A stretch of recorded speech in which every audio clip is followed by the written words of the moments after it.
നിങ്ങൾക്ക് ഇയാളെ മനസ്സിലായോ? കല്യാണ ചെക്കൻ്റെ കൊണ്ടൊക്കെ ഒരുങ്ങി നല്ല കുട്ടപ്പനായിട്ടിരിക്കുന്ന മനുഷ്യനെ മനസ്സിലായോ? ഇല്ലായിരിക്കും, പെട്ടെന്ന് പിടി കിട്ടാൻ വഴിയില്ല.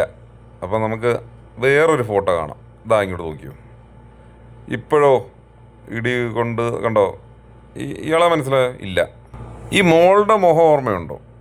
ഡോക്ടർ വന്ദന. ഇപ്പോൾ ഓർമ്മയുണ്ടോ ആ നാറിയെ? ഇനി ഈ ന്യൂസ് കൂടെ കാണണം കേട്ടോ. ആ വന്ദന എന്ന് പറയുന്ന ഒരു തെറ്റും ചെയ്യാത്ത ആ കുഞ്ഞിനെ കുത്തി കൊന്ന ആ നായിൻ്റെ മോനാണത്. തെറി വിളിക്കുന്നത് ശരിയല്ല, എന്നാലും വിളിച്ചു പോകും. ശരിക്കും പറഞ്ഞാൽ ഇവനെയൊക്കെ ജയിലിൽ കൊണ്ടുപോയി ഈ കുട്ടപ്പനാക്കി കല്യാണ ചെറുക്കൻ്റെ കൂട്ടം ഒരുക്കിക്കൊണ്ട് നടക്കുന്നത് എന്തിനാണ് ഇവനെയൊക്കെ ജയിലിൽ കൊണ്ട് വിടുന്നത്?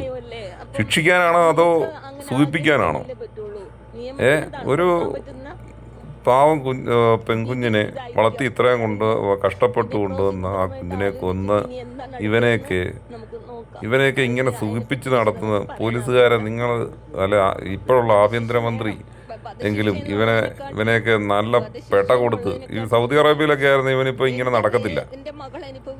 ഇവന്റെ തല ഇവിടെ കിടന്ന് ഉരുണ്ടേനേമായിരുന്നു. എന്തൊരു കഷ്ടമാണ് നമ്മുടെ നാട്ടിലെ ഒരു കാര്യമേ. കൊല്ലുന്നതിനൊന്നും ഒരു ഇതുമില്ല, കൊന്നു കഴിഞ്ഞാൽ സുഖജീവിതമാണ്. അപ്പം അതുകൊണ്ട് കൊലകൾ ഇനിയും നടക്കും. ആര് ചോദിക്കാൻ, അത് ആര് പറയാൻ?